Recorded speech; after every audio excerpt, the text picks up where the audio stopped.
What's up, guys? It's Christian Petroni, and you are watching the Growing Up Italian podcast. Thank God for these guys.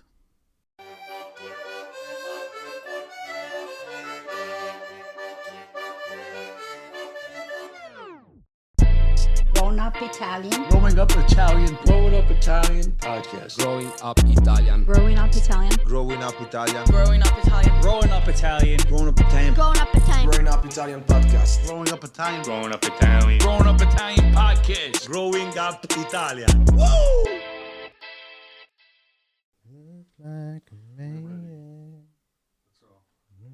Dude, it's so funny. Were you singing that? No, not today. Oh, okay. I was like, why is it in my I head? got off a flight, and I'm coming home, and I was like opening the garage door, and I was like, looks like we made it. And then I was like, and then it Look led how to me. far we've come. That's a baby. random song to start Gravity. singing out of nowhere. Yeah.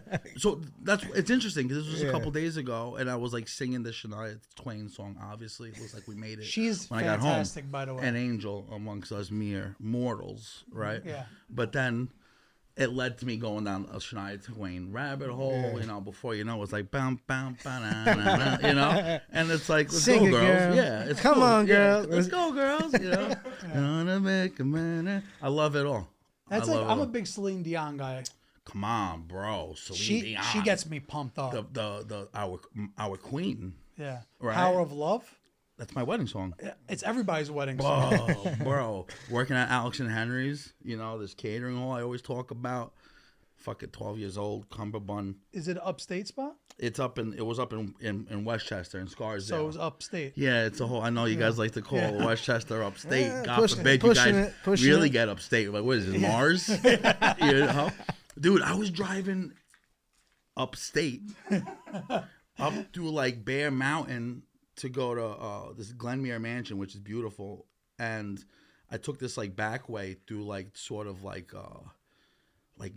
Bear Mountain. I don't know. The scenic route. You took the Bro, scenic route. It was like I'm looking around. I'm like, and I thought I knew how beautiful. You guys got a lot of room up there. That's why I call upstate. But I'm not gonna lie. I'm you really not trying stretch to make, your shit out up I'm there. I'm not trying to make fun of you guys. I think eventually I'll make it up there. Like, I'm looking from a nice girl from Westchester, if you know what I'm saying. Listen, Like, take me to I Westchester. need to go to Westchester's next for me. That's it. Like, how exactly? That's it. That's the goal, bro. Oh, you're from Westchester? You from Westchester? Yeah. Oh, my I'm on God. Hinge, like, putting that my locations, you know, VP heading White Plains, New York. Yeah, right? that's what I'm trying to that's do. what I do mean, it. listen, I don't know what it is. Like, I feel like walking outside and you have beer running. You know, in Howard it's Beach, wild. we don't got that. No. Whitestone, don't got it. Like, Raccoons, though. That's not bad, though. You got to A get lot a of little bit of wildlife in Whitestone. No, nothing in Whitestone. With squirrels? What am I seeing out there? Dude, I mean, growing up 241st in the Bronx, we were seeing deer and coyote, right? It got wild for a little bit.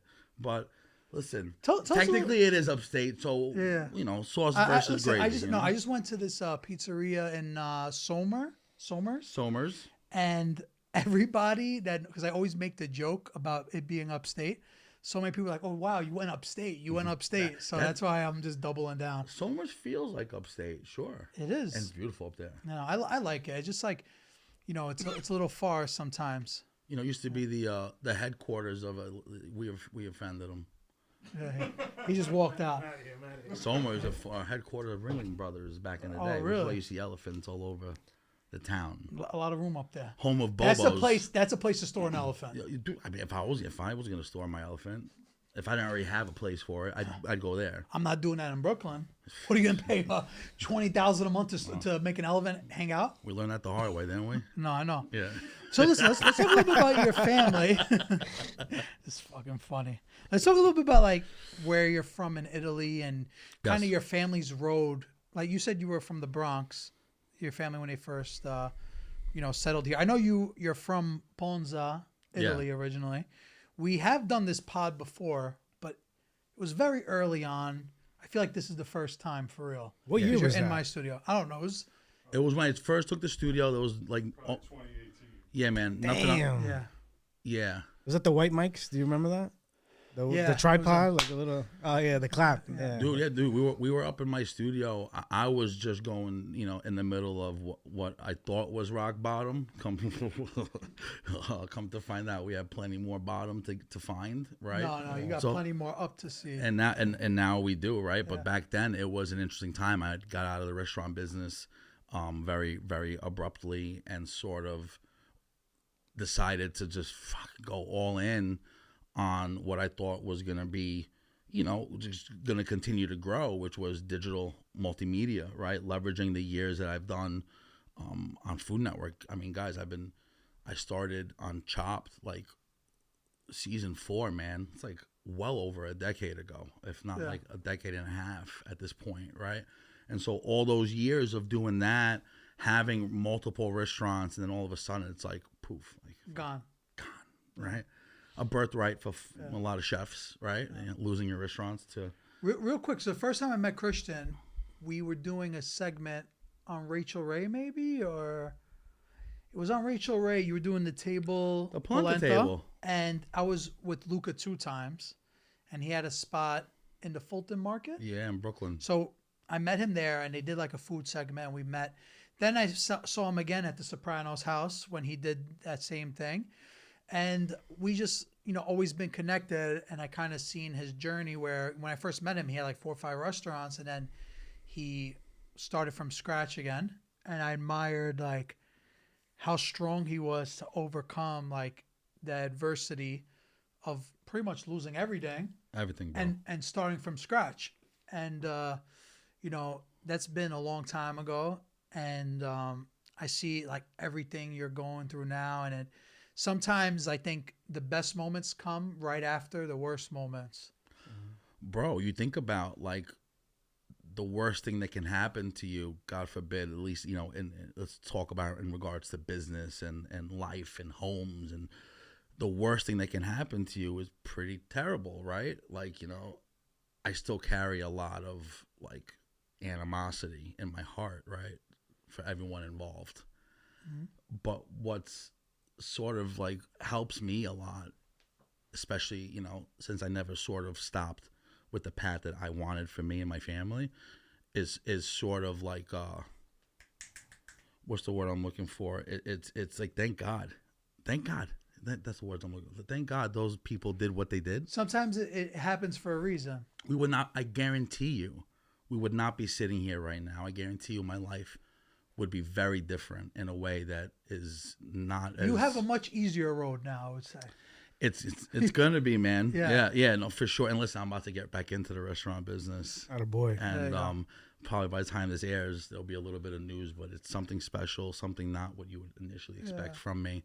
Well, it's a sickness, bro. We it's so much fun. We have so much stuff to talk about. I apologize for like all over because I didn't even let you finish when you were talking about where your family came from. That's good. But let's get back to that real quick, and then like I want to talk about all your endeavors and what you got going on, like because even with the Yankee Stadium stuff, I want to talk about that. But like as far as your family, because we were saying Ponza is actually a region in Rome. Yeah, right? it's a province, I think they call it, Provincia di Roma. Or isn't it Lazio technically? Exactly. Yeah, Lazio. Exactly. Yeah. Okay. All the license plates are Lazio. Lazio. Yeah. Or Latina. Is Latina Lazio? No, Lazio's the region. Lazio's a region. The Provincia di Roma. Provincia di Roma. Okay. What's Latina? See, Rocco's the technical guy. What's Latina? When I see that, Latina, that's just like a girl. Isn't Latina? Isn't Latina like a straw? Latina is like a milk thing, no? I feel like it was referred to as a reference, like a region. Pick is on it. Hey, listen, what do I know about computers? I mean, listen.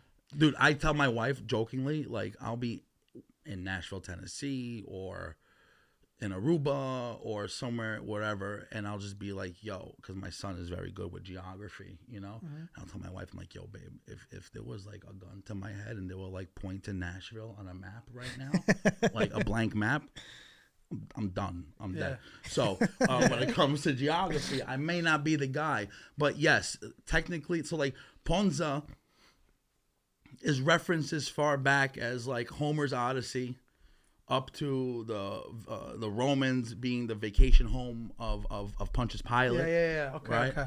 And then even further along in history, becoming like similar to Australia, a place of banishment, right? If you were against, specifically during World War II era, if you were against the king of Italy, right? Once the king decided to change their ways, you would get banished to this island, right? To Ponza. Yeah, and So there's a bunch of troublemakers over there. Troublemakers makes a lot of sense in the best way possible. Latina is a province of Lazio, by the way. You see what I'm saying? See? All right, boys so he and knows what he's girls? talking about.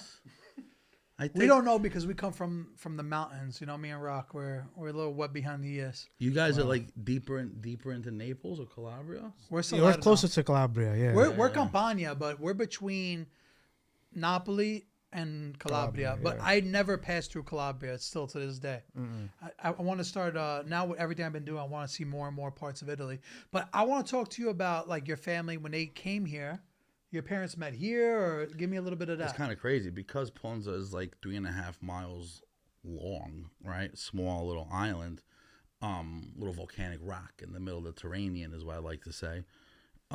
It was kind of interesting that my parents met in a barbershop, Uncle Mike, rest his soul, Uncle Mike's barbershop in the Bronx. With their paisans. Their Both from Ponza. paisans. Yeah. So, and where you're from in the Bronx, is there like a big Ponza, like, They're everywhere. Yeah, listen, like so many immigrants that came here, a lot of them ended up in like down by Morris Avenue in the South Bronx, right? And then from there, sort of branched out, right, into different parts of the Bronx, into different parts. Is that Morris Park? It's even deeper than Morris Park. Like, you know, you could say evolved even a little later than like the Morris Avenue push. Like this was like my father's generation, so the 60s, right? I'm sure there was a lot. I'm sure Morris Park already had a stronghold, but like if you were coming here pretty much broke, like you ended like you started down, at least the way it's told to me, down over there down on Morris Avenue, and there was a lot of Ponzesi, a lot of people from Ponza, and they would do their procession every year on Morris Avenue for their patron saint, San Silverio. Silverio, Yeah, okay. so he's the San Silverio is the saint of our island, and as the years went on, they ended up moving that sort of procession to a whole shrine up in Brewster, New York, way up Route 22. That's upstate. That's upstate proper. By Onion Town. Look up Onion Town. Onion Town, me. Yeah. That Onion sounds Town. upstate. Yeah. Where's Garlic Town? Not too far. Listen. Garlic Town is wherever we are. It's right. It's right. It's close to Broccoli Rob Hill. Yeah. Right around the corner from Braj's old place. You know? Listen, a lot of food gets made up there. You know, upstate we got a lot of room. But okay, so you grew up in the Bronx. Do you have brothers and sisters? I got 2 brothers, and we grew up on 241st and White Plains Road. I met one of your brothers. That's right. Yeah, Yeah, you he met time. young Julio. Yeah.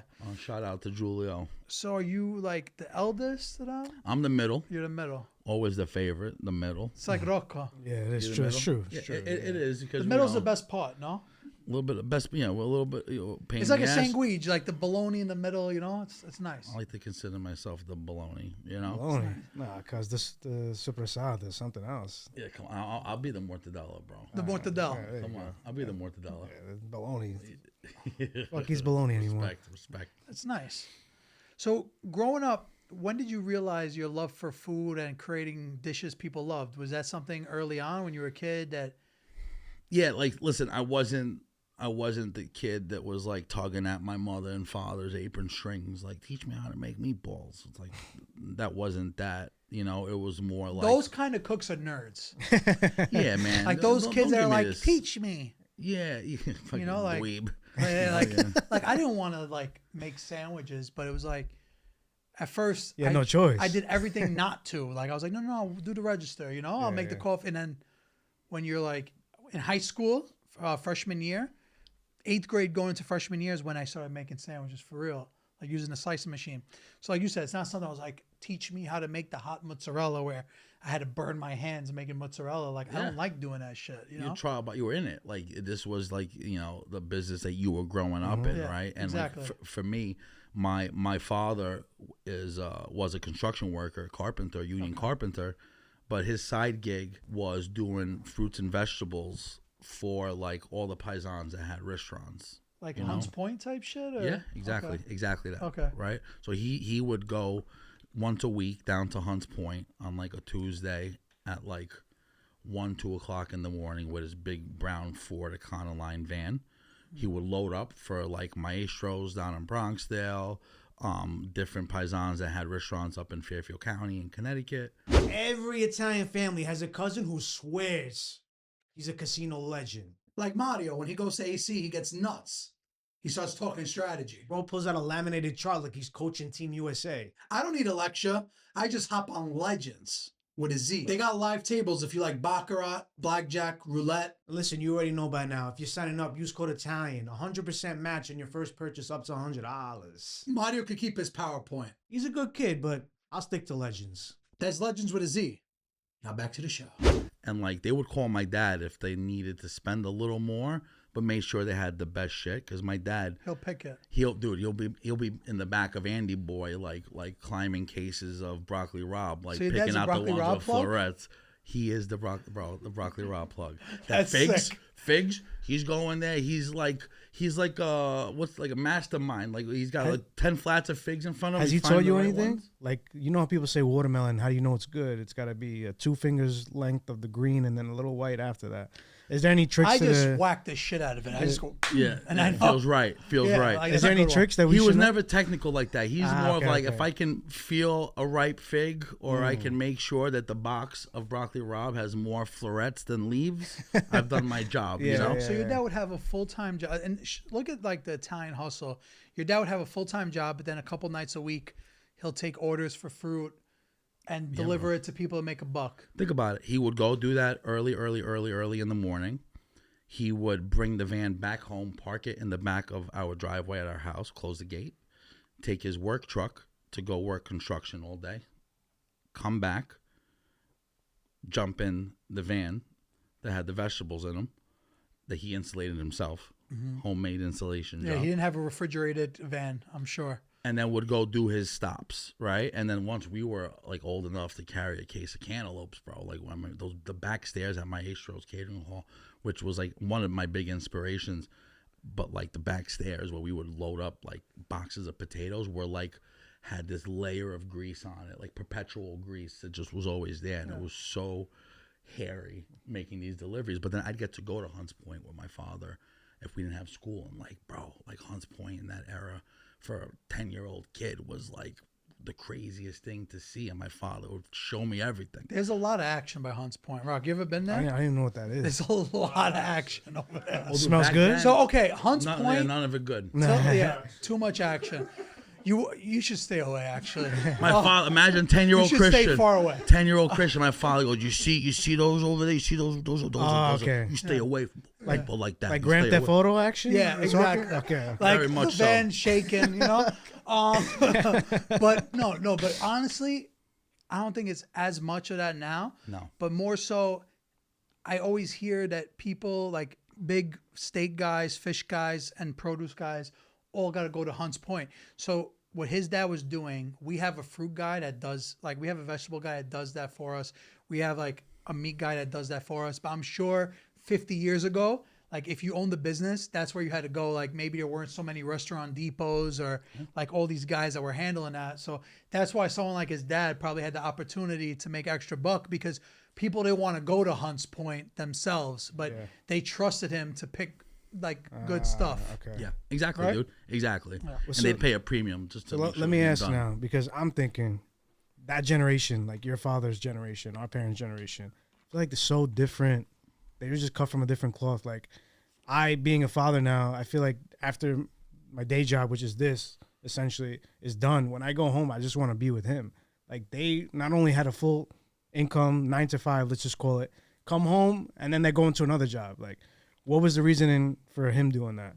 Oh, dude, because To get ahead. Yeah, man, we weren't always just, you know, we didn't have a lot of money, man, straight up, you know, and I think back on it, where my parents were still able to, like, even though we drove to Disney in like a minivan with the seats taken out, plywood, blankets, and just like, you know, laying down, relaxing the whole way down. Like we made it to Disneyland, right? We grew up living in Ponza. We grew up living in Italy, not because we were summering, but because, it can alleviate my father from having to have 4 extra mouths to feed. He can kind of hustle it out, work, all summer long, right? So it's like he didn't have a lot, but they always got it done, and that was a lot of this like immigrant like hustle, right? They always got it done, Yeah, man. I think as we're this is gonna be in November, but I think from all the content we put out for Italian American Heritage Month, you hear it over and over, like that Italian American struggle, and even my dad, like a lot of people always say, "Oh, you had a silver spoon in your mouth," because he had a business. But I remember like when I got a PlayStation 1. It was like such a big deal. Like my dad got it for me because I wanted it, and I remember like not a lot of my friends at the time had it, like only 2 or 3 kids in the class. But then when I had a PlayStation, I was like, all my friends would come over to play. And it was like, I feel like even with my kids, like sometimes I don't know if the next generation like knows how much the struggle really goes into like making this happen. So even us now, as we're like second generation fathers from that era, like trying to instill work ethic in our kids, you know what I mean? Like trying to keep them grounded a little bit, just to know like, okay, this is sacrifice and this is what it takes to make it, It's deep, bro. How do you do that, right? Like we grew up the way that we grew up. By the way, when you talk about the PS1, for me, Sega Genesis, Toys R Us on Central Avenue, for something wasn't going in there even comprehending the idea of walking out with a Sega Genesis. And I proposed I went to my parents. I took my shot, right, like I always do. And I remember being pulled into like the aisle with the bicycles. I remember the blue and pink bicycles so vividly. I can't remember how I even got here 20 minutes ago. Do this so you can stay active a little bit, like no, for me it was like, yo, listen, we're gonna do this for you, but this is your birthday, Christmas, communion, confirmation. We're gonna post date baptism. This is every gift you've ever received for the next 10 years. And I was like, hell yeah, bro. And bro, we set that thing up in the playroom, and it was street rage, something when you just walk through the streets and you're just punching people.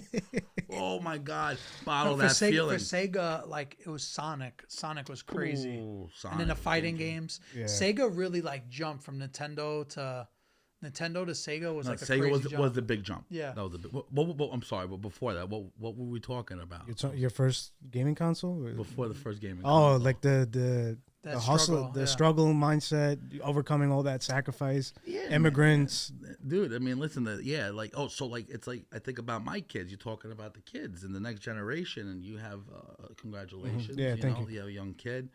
God knows how many he's got out there that we don't know about. I know I got 2 for sure that call me dad. Yeah, exactly. No, you got your 2. There's babies. 2 that there's 2 that love me. I don't know about the other one. No, you got your 2 babes, right? And like, how old are your kids? 6 and 8. Okay, right. And so like, my kids are gonna be 10, and they're at that point now where they know I do some stuff on social media. Do your kids know like what you do? Like, do they fully comprehend it?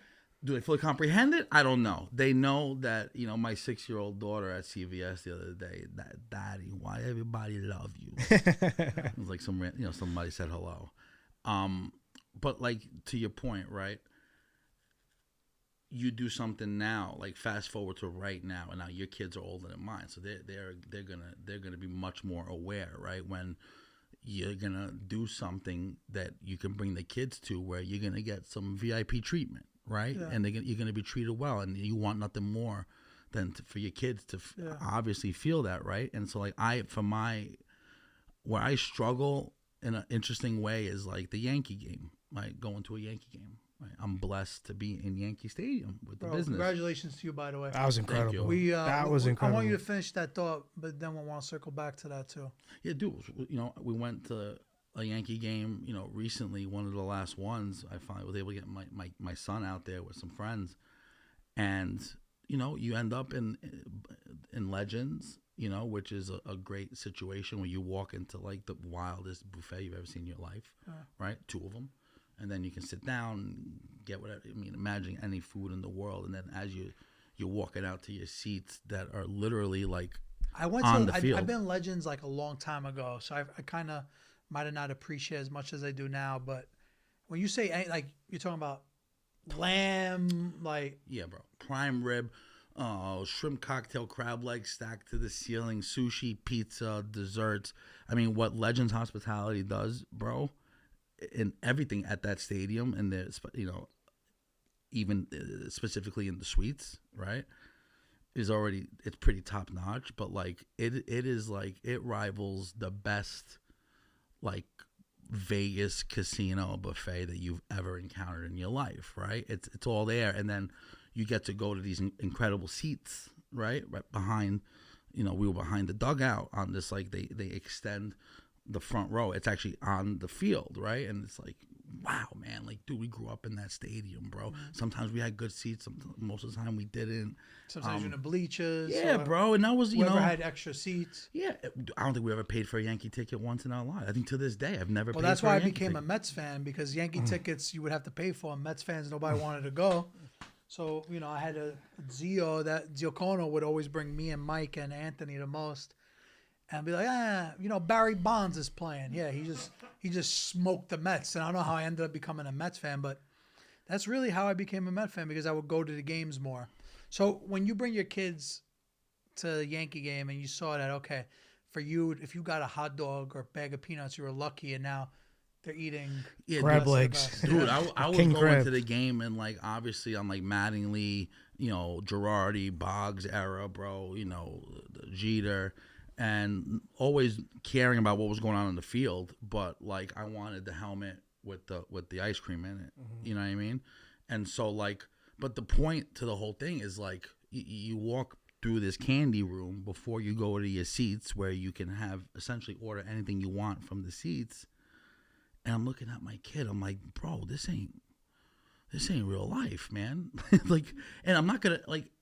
What am I gonna do? Like, I don't know, man. It's just like the point is like, how do we instill that sort of like that spark of like, yo, we gotta make it because there's no other choice, right? Like we gotta hustle because we got no other choice but to hustle, whether it's because there's family businesses that you're getting thrown into, right, into the fire, or you're big enough and tall, strong enough to carry a case of fucking potatoes. Like you're a delivery guy now, right? You earn your keep. Yeah, man, you really did. And so it's like it's different. It's really different for this generation, and that's where I find myself pondering a lot, is like, how do I instill that hunger in these guys and in my baby girl. How did the Yankee Stadium stuff happen the first time?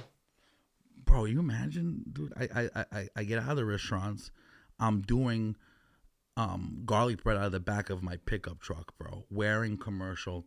God bless that company. Give me 2 mini deck ovens. I borrow a generator from somebody. I printed up a bunch of gabagool swag at the time, and I start doing pop-ups in like parking lots to pay my cell phone bill, because I had just lost the restaurants. And those pop-ups turned into it going on Goldbelly. The day it went live on Goldbelly, I got DM from the Yankees. It's like, what planet is this? And it's like, would you be interested in doing the garlic bread here? This is over 3 years ago, 3 seasons ago. That's how, well, not that long ago. No, it's I was in the parking lot making garlic bread in a pickup, Off a generator. Off a generator. That's crazy. Lost that pickup at some point too. Like, we lost it all, man, right?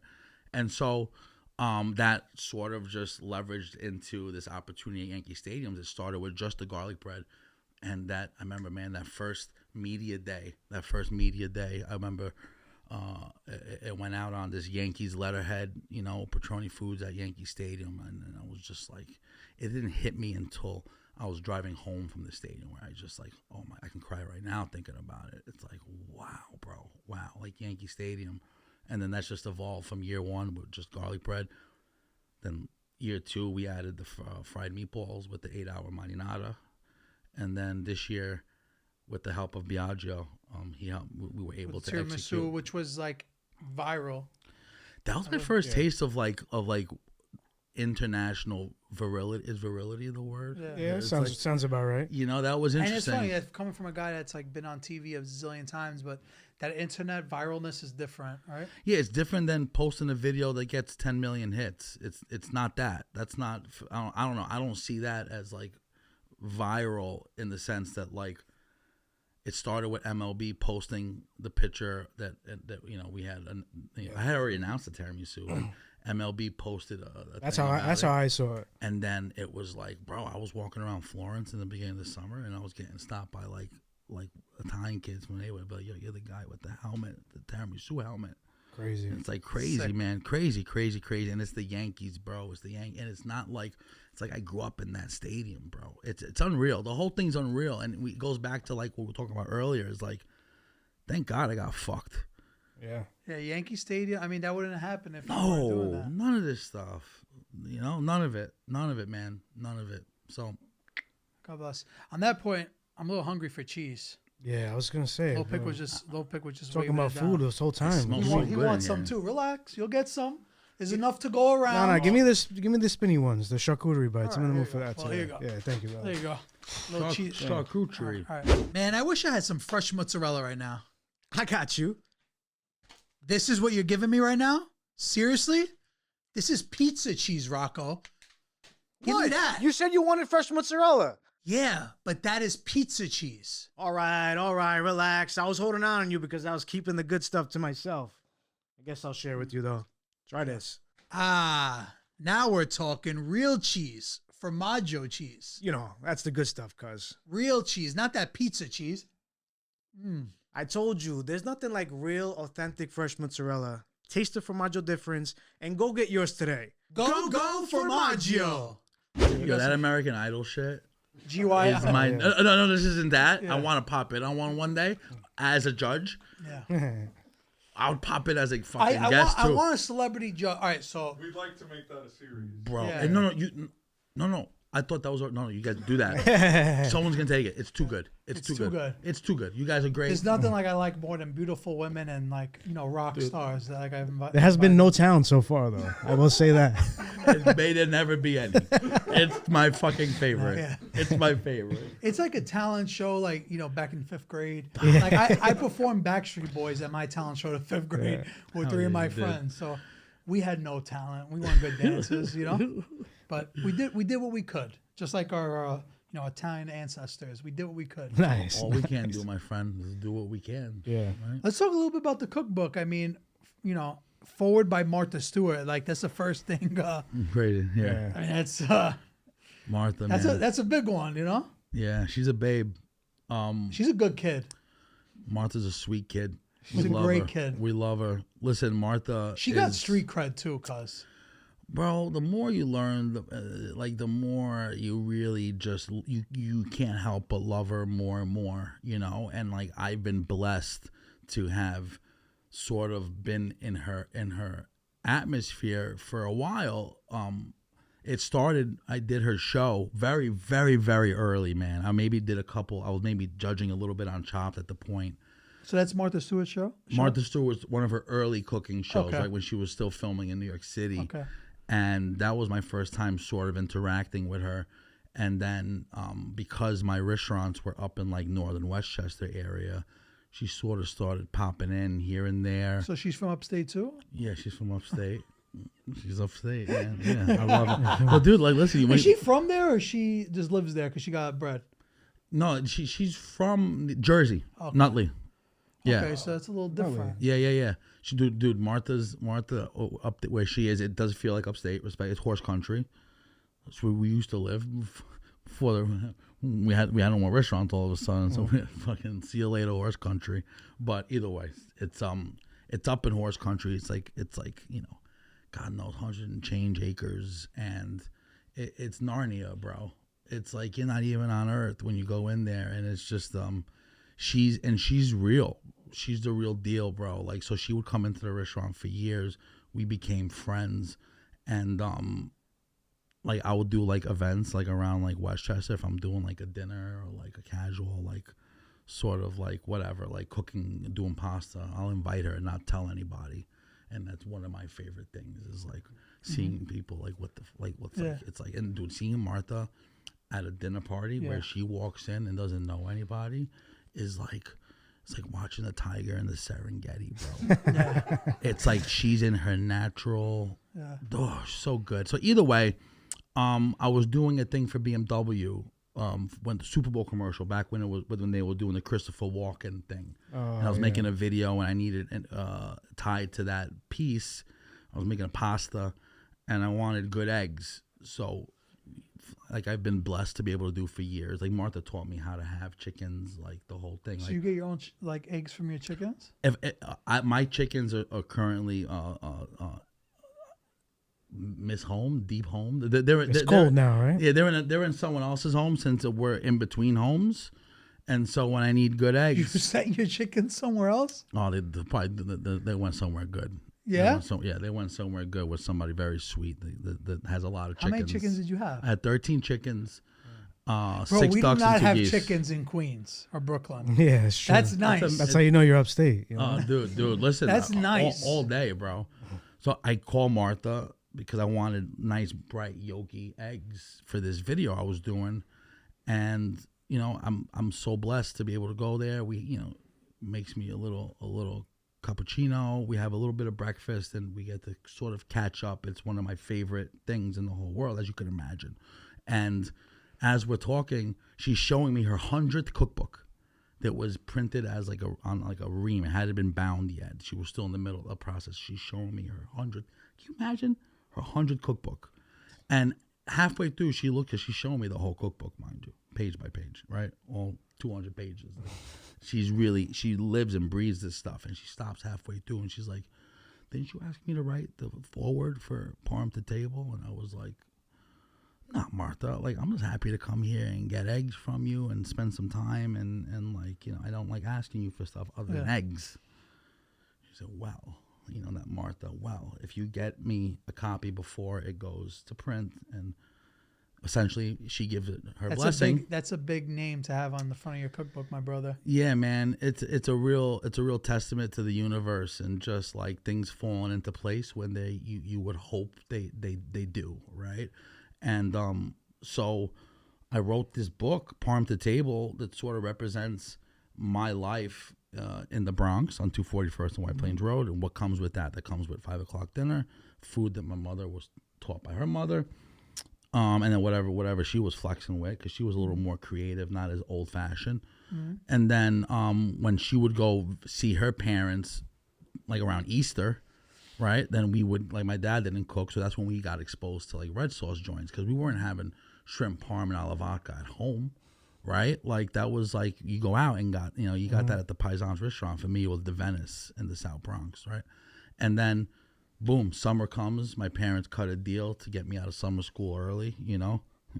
Fast forward, New York Times best-selling author. God bless. God bless. So I've seen you cook a lot of it, like in all your videos. I see your cooking style, and it's unique.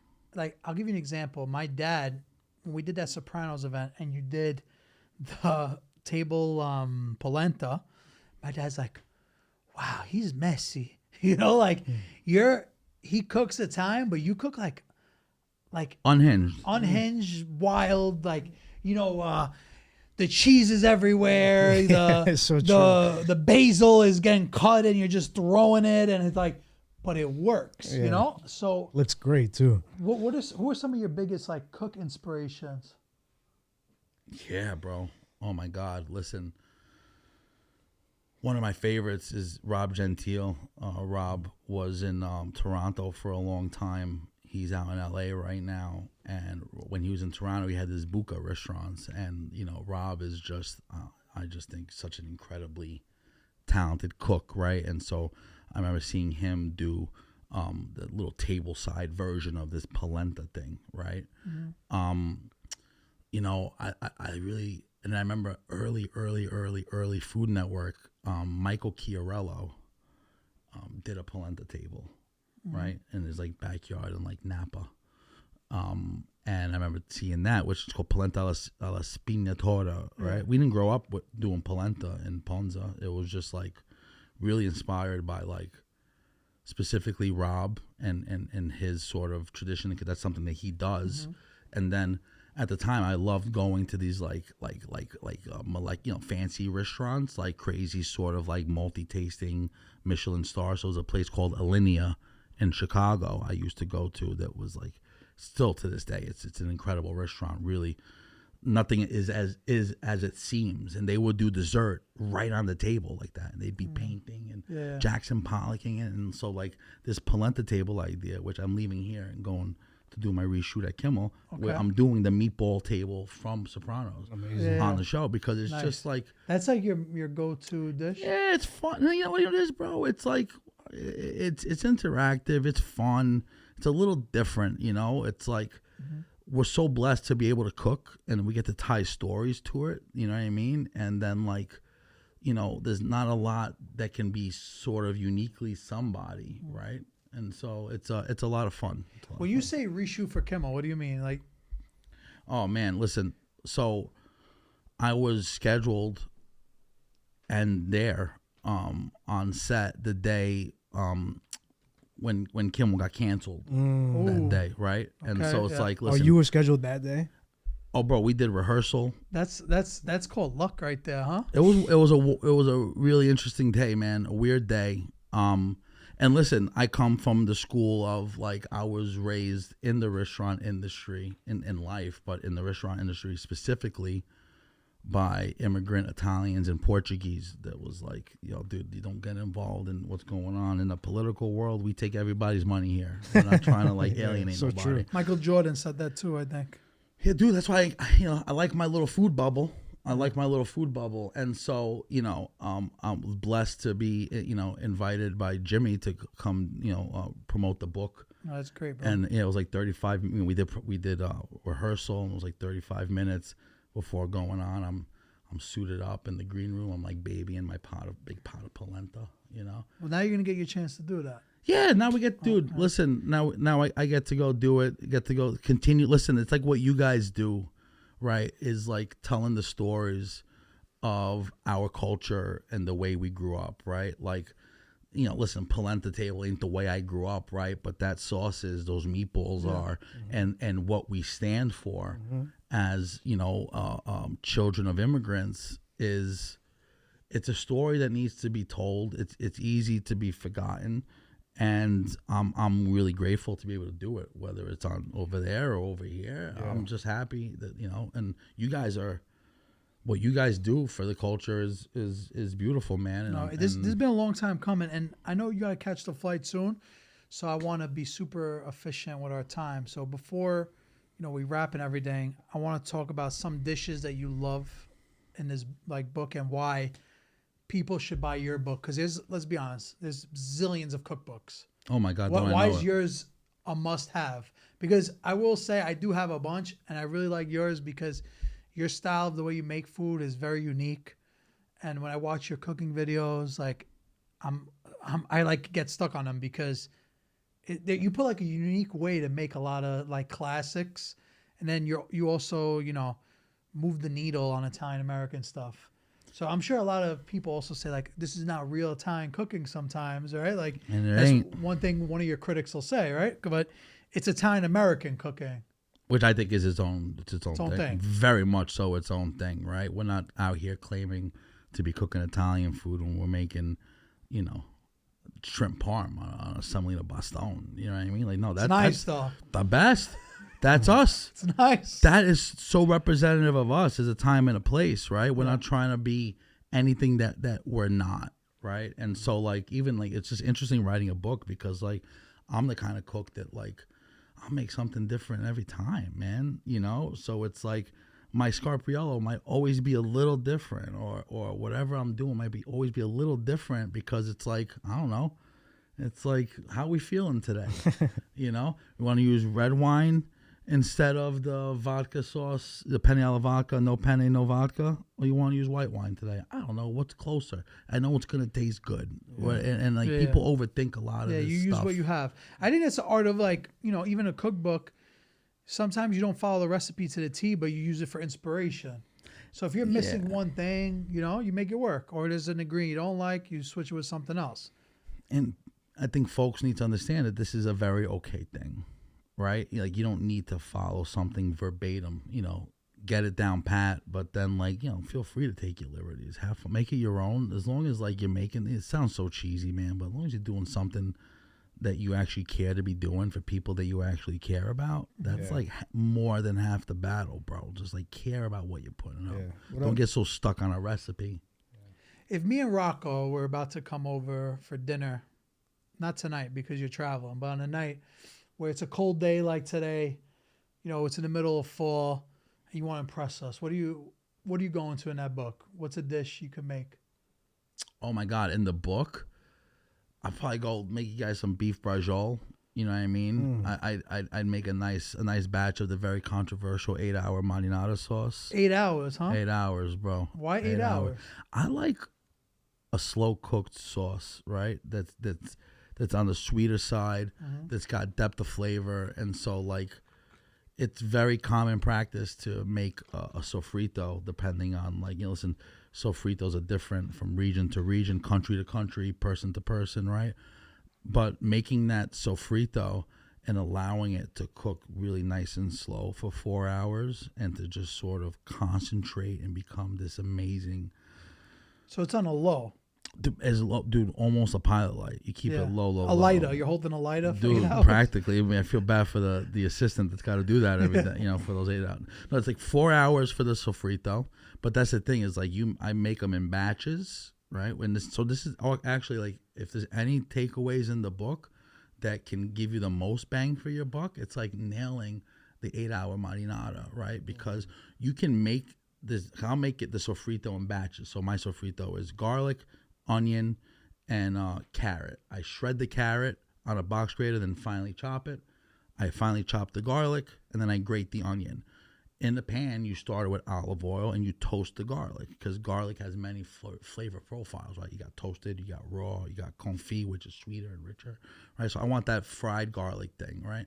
So you fry the garlic in this olive oil, but then essentially you're throwing in just quarts and quarts worth of this like onion pulp and carrot pulp that's got tons of liquid in it. You cut it so fine that you could like literally squeeze the juice out of it. It's so it immediately stops the browning of the garlic, right?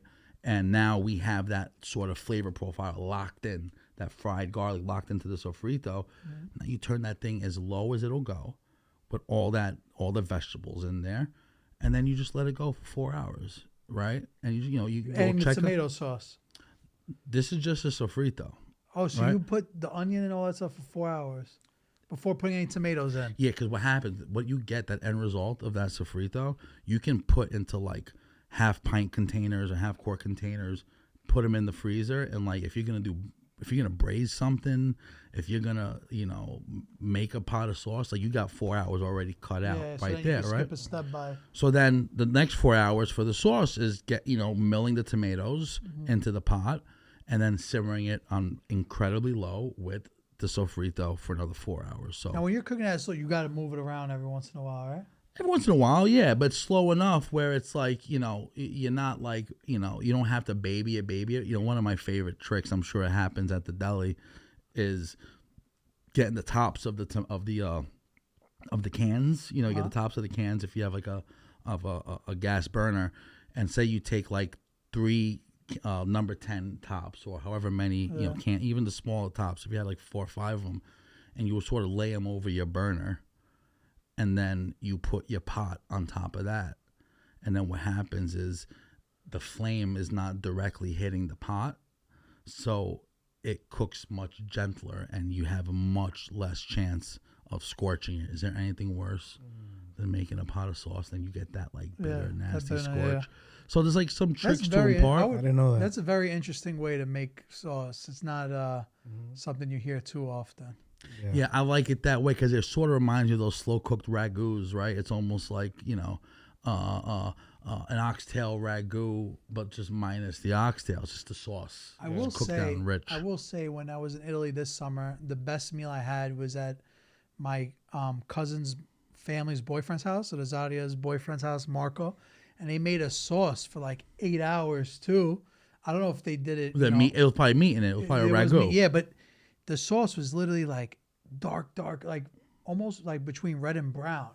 Like, you know how people say sauce or gravy? Yeah. Like I was joking when I was like, this is gravy but the sauce was like so delicious. When we were eating it with cavatelli, we were like, why is this sauce so good? Like we were all just like, and they said they cooked it for 8 hours. Letting it cook down, right? But then that's why even with the 8-hour marinara, it keeps its nice, vibrant color because you're baby in that thing, man. You're going so slow. It's and then it's just so sticky and rich and sweet and salty. I add chili flake, it's spicy. It's like it just receives that dunk of bread so well. It's just Perfect. it's perfect, man. The nectar of the gods, as they say, Yo, we got 10 minutes left. You want to? I know there's a lot of things you want to get off for the clips and shit. You see my It's nice. I love kush. Listen, never always by my heart, That's merch. I didn't even notice that. That's funny. I didn't even know he had that merch. Yeah. No. So what I want to tell you is, we're talking about virality or whatever the hell, virility, whatever, being viral, virality, veracity. Veracity. We were talking about that before, and I think what sets your content apart is you might be the best narrator for food content of all time, dude. What do? You just like go in the bathroom and just like run the water, have the steam blasting, and all right, today we're gonna make a garlic bread spread, and it's like, bro, the way you walk through the whole steps is like so calming, and it's the best narration of all time. Thank you, bro.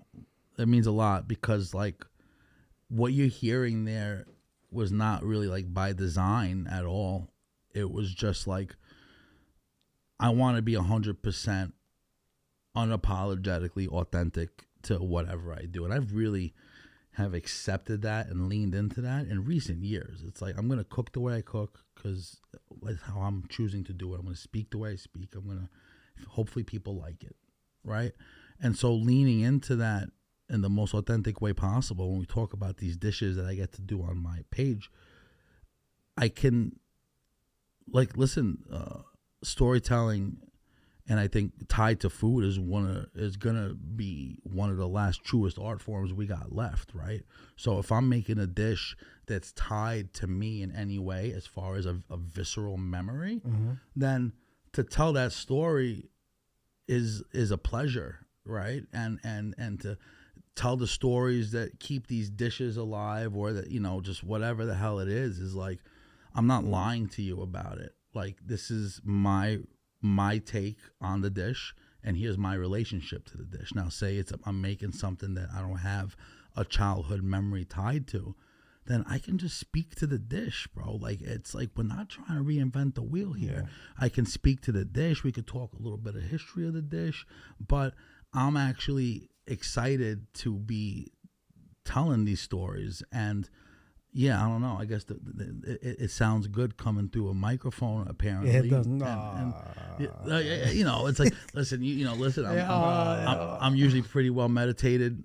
Take that as you will. Yeah, you seem very calm. You seem very calm. So it's like it's nice. It's nice. And man, it's like real. What a pleasure that it resonates with anyone. Yeah. I think real quick. I think about that like the Orzata soda video that I post once a year, like the almond syrup with the lemon, and because that was like such a Brokester thing for whatever. Like, I remember the big. My dad loves that like orzata. It's horrible. Bro. That's super so old good. school too, though. Bro, I remember the big plastic reusable Yankees cup, souvenir cup, filled with ice, seltzer water.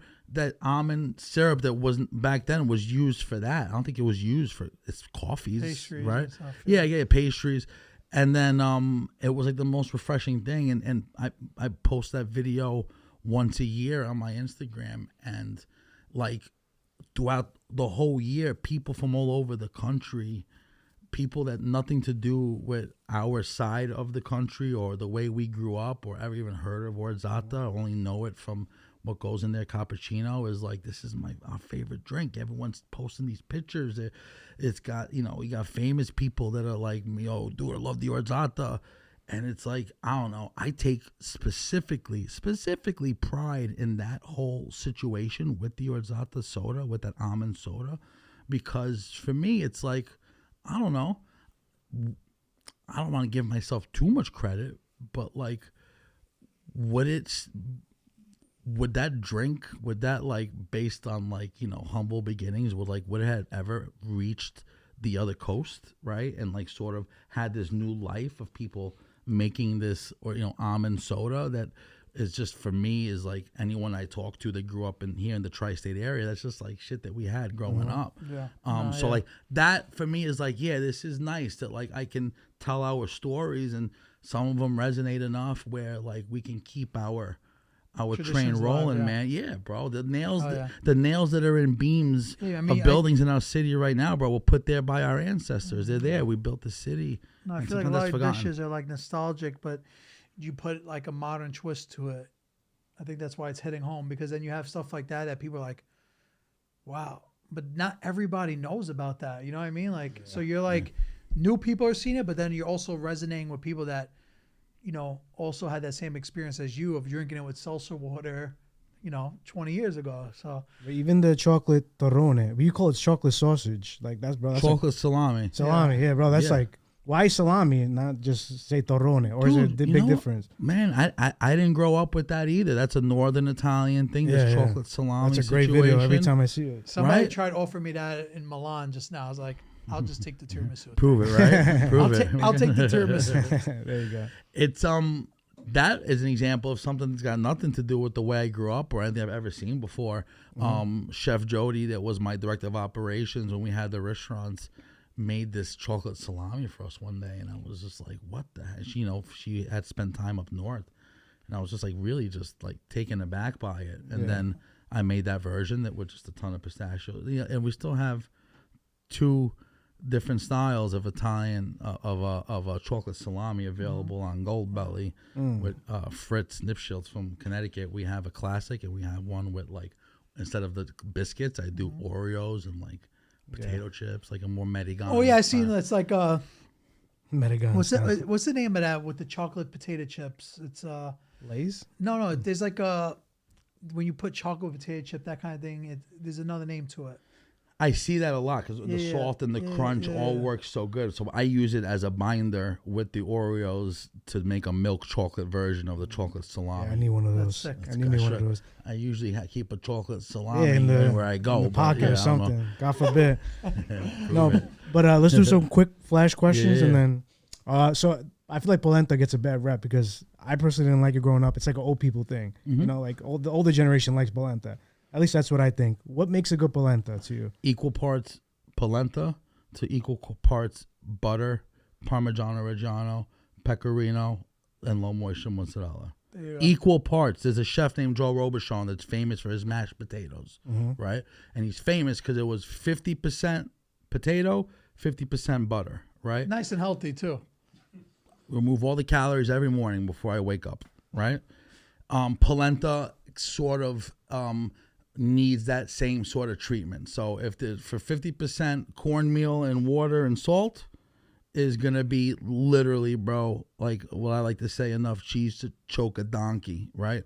It's maximalism at its best because that's what polenta actually needs to really be tasty. And that's why so many people don't like polenta, right? Because it's like you remember that bland version. Exactly. And this has enough butter, extra virgin olive oil, and cheese to just like take out a small country. Yeah. And that's the way to do it. I mean, that's the way you make it is the way I want it. You know, that's what I'm missing in my life. That's it, baby. All right, as a chef, Parmigiano Reggiano or Pecorino Romano? Yes. Both. But which one's more useful, I guess? Listen, Parmigiano Reggiano is, for me, always the undisputed king of all cheeses. Cheese. Yeah, for sure. Yeah. Best pasta type? Rigatoni. Shape? Rigatoni. Yeah? Yeah. It's got the most range? Yeah, rigatoni is just, it's safe. It's got to be rigate, and it's like, listen, like I make my penne alla vodka. Rigate's with the lines, right? Yeah. Rigate, which helps to hold the sauce a little better, right? You know, for penne alla vodka, I make my penne alla vodka with no penne and no vodka, right? I use rigatoni because it's just better, bro. Are you gonna put no vodka to burn it? No, I think that's a waste of time. I know that's apparently it makes the sauce creamier, but I don't know. I can make it. I mean, I'll take your word. I'll take your word for it for sure. It's like, you know, I don't listen. I know there's like science behind this, and you guys know better than I know. What do I know about anything? What do you know? But I know they use vodka when they make pastry dough because the vodka cooks off and it's known for having no flavor. So the whole deglazing, I don't know. What are we doing? What's going on here? What are we doing? Okay. And they say that the albumins are. I don't know. Some makes the sauce creamier. I didn't stay that far into this class. It's a whole thing, bro. It's a whole very thing. mean about it. Last one, Christian. Yes. So, what's one thing like the everyday person at home does that you think they should stop doing? You mean as far as cooking? As cooking, like one thing that really bothers you that people do, or maybe there's nothing. Just one thing. Like we an underrated tip. Like stop using garlic in your tomato sauce. Something stupid like that. I mean, for me, it's as simple as like please throw away your plastic and glass cutting boards. Oh yeah, what should we use instead? Wood. Wood is naturally antimicrobial, I believe is the word. Yeah, but you still get the chips though. You know, if you. Yes, but what happens is something. And I'm like, it's like what's that movie with Ben Affleck's the other equation? The other guy. The equations. Yeah, all the equations are going behind me right now. But there's something about wood where yes, you need to clean your wooden boards. You got to make sure they air dry. And what happens is wood does not hold on to bacteria, and it sort of dissipates within the wood after a certain amount of time. Okay. Where plastic, it's like, dude, not only is this shit living in there, but you're taking in microplastics. And then glass cutting boards. I got more questions about that, which is like, why is that even an option? Yeah. The idea of cutting on glass gives me like chills down my spine. Right. So but like specifically like in restaurants or at home, throw away that kind of drives me nuts. I see the plastic cutting board. I'm like, I like that. What about the stone ones? Do you recommend that or no? Yeah, no. But you messing with me. No, didn't somebody send us stone? We're growing up in time. We have stone ones upstairs. We'll show you upstairs. Listen, I don't knock anyone hustling. It's like mineral. To make it out there. I think about I like my knives, and I think about cutting. A bunch of onions on a stone thing, and I'm like, do I want to ruin my knife? I don't know, but maybe it's got something I don't know, But like maybe it's pumice where it kind of breaks down. But then again, why that? I don't know. But hey, I'm sure that they got a beautiful product that I hope that they do great. Yo, Christian, I know you gotta catch a flight. Thank you I'll so stay much for all your time. day. I know. You're generous. But listen, if you're watching this and you've been here the whole time, make sure to get Parm to table. It's available everywhere. Do the right thing. You go to Yankee Stadium. You buy some tiramisu. You buy some garlic bread. Some's available on Gold Belly too, right? Yeah, we got stuff on Gold Belly. We got a little bit here, a little bit there. A lot of stuff coming up. And listen, follow Christian on social media. Stay in tune to what he's doing, what he's coming up with, what's next for him. And follow him on everything, Christian Petroni. That's it. Guys, that's it. Thank you for doing what you do. We all watch. We all enjoy. And the world is a weird place right now, right? So popping when a video of you guys doing like this American Idol style bantering, stuff with people, like it makes me stop. It makes me laugh. It makes so many of us laugh because we need it more than ever right now. So thank you. Bro. Love your you guys. content is amazing as well, brother. So thank you for being here. We all do all the best to part, you. Right? That's it.